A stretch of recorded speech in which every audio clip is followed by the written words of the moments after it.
মুর্শিদাবাদের বুকে কোন মুসলমানের গায়ে হাত দিলে আমরা আগে কোন মুসলিমকে মারতে যাব না, আগে কোন মুসলিমের সম্পদ দখল করতে যাব না, আগে কোন মুসলিমের সঙ্গে ঝামেলায় যাব না। কিন্তু মনে রেখো, ভারতবর্ষের সরকার মোদীজিকেও বলছি, বাংলার নতুন সরকার বিজেপি সরকারকে বলছি, আগুন নিয়ে খেলতে যাবেন না। মুর্শিদাবাদে হুমায়ুন কবির যতক্ষণ বেঁচে আছে বাবরি মসজিদ হবে, এবং যতক্ষণ বেঁচে আছে আগামী পঞ্চায়েত নির্বাচন সিংহভাগ পঞ্চায়েত আন্তর্জাতিক উন্নয়ন পার্টি দখলে আসবে, এবং 2029-এর লোকসভায় বহরমপুর সহ 3টে লোকসভায় আন্তর্জাতিক উন্নয়ন পার্টি দখল করবে। 72% যে জেলায় মুসলমানদের বাস, যত হিন্দুরা একটা হবে, আমি গোটা মুর্শিদাবাদের মুসলিমদেরকে একটা করবো। কি করে নির্বাচিত করব? আমরা নিশ্চিত ভাবেই আগামী 2029 সালে 3টে লোকসভায় দখল করব। আমি নিজে বহরমপুরে লড়ব, আর যোগ্যতম প্রার্থী মুর্শিদাবাদেও দেব, জঙ্গিপুরেও দেব। আমার আগামী দিনে লড়াই হবে। এই যে 3টে এমপি আছে, অকেজো, একটা গুজরাট থেকে নিয়ে এসে করেছে, আর একটা ল্যাংড়া ভাঙড়া মিথ্যাবাদী, এদেরকে হারিয়ে যোগ্য মুসলমানদেরকে 2029 সালে জঙ্গিপুর, মুর্শিদাবাদ এবং বহরমপুরে আমি নিজে লড়বো। আমার চ্যালেঞ্জ, হিন্দু ভোট সব একটা হোক, তাও 2 লক্ষ ভোটে আমি জিতবো। ভোট একটা অধীরকে দিবে না, নির্মল সাহাকে দিবে, তারা বেছে দিক। আর মুসলমানদের 90টা ভোট হুমায়ুন কবিরের পক্ষে আসবে, 2 লক্ষ ভোট আমরা জিতবো। তার ক্ষমতা থাকে আমাদেরকে রুখে দেবে। আর আমি নতুন বিজেপি সরকারকে বলবো, আপনাদেরকে মানুষ আশীর্বাদ করেছে, সম্মান দিয়েছে, ক্ষমতা দিয়েছে। আপনারা মুর্শিদাবাদে কোন রকম কোন ঝামেলা করতে, আপনাদের যারা নবনির্বাচিত বিধায়ক 8 জন, তাদেরকেও নিষেধ করবেন। আর আপনাদের যারা কিছু লাঠিয়াল বাহিনী আছে, তাদেরকেও সংযত করবেন।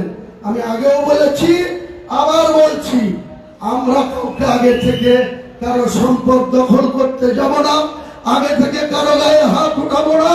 কিন্তু মুর্শিদাবাদের মতো জেলায় কোন মসজিদ আক্রান্ত হলে, কোন মুসলমান আক্রান্ত হলে হুমায়ুন কবির সিংহের মতো হুমায়ুন কবির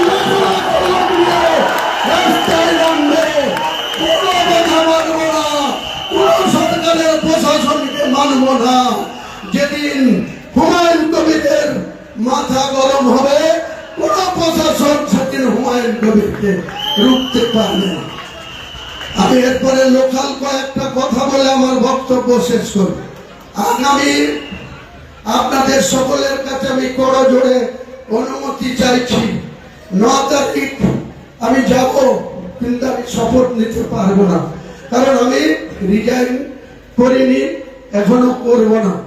আমি আগামী 13 তারিখ বৃহস্পতিবারে রিজাইন করব, আর 14 তারিখ বৃহস্পতিবারে রিজাইন করব রেজিনগর বিধানসভা থেকে। আপনারা কেউ ভুল বুঝবেন না, আপনারা আমার সঙ্গে থাকেন। আমার ছেলেকে প্রার্থী করব, সে প্রার্থী হবে না, আমি প্রার্থী থাকা, এবং আপনাদেরকে আরো বেশি ভোটে তাকে জিতাতে হবে, আরো বেশি ভোটে তাকে জিতাতে হবে। আমার হাত শক্তিশালী করতে গিয়ে আপনাকে আমার ছেলে রবিন গোলাম নবী আজাদকে ভোট দিতে হবে। আগামী 15 তারিখের মধ্যেই, আমি 15 তারিখে শুক্রবার জুম্মার নামাজ পড়ে রেজিনগর বিধানসভা থেকে আমি পদত্যাগ করব। এখন থেকে 4 মাসের মধ্যে 6 মাস কমিশন আছে, কিন্তু ইলেকশন কমিশনের সঙ্গে কথা বলে যা বুঝছি 4 মাসের মধ্যেই উপনির্বাচন হয়ে যাবে। শুধু এটাই হবে না, আর একটাও হবে। শুভেন্দু 2 জায়গায় জিতেছে, সে হয়তো ভবানীপুর রাখবে, নন্দীগ্রাম ছাড়বে। কাজে নন্দীগ্রাম আর রেজিনগর দুটোই উপনির্বাচন হবে 4 মাসের মধ্যে। মধ্যে আমার ছেলে রবিনকে আপনারা সবাই দোয়া করবেন, আশীর্বাদ করবেন, পাশে থাকবেন। একে ভোট দেওয়া মানে আমাকে ভোট দেওয়া। আপনাদেরকে আমি কথা দিচ্ছি, রেজিনগরে কারো রংবাজি চলবে না, রেজিনগরে কারো তুলাবাজি চলবে না। আমার ছেলেকে কোনোদিন কারো লটারি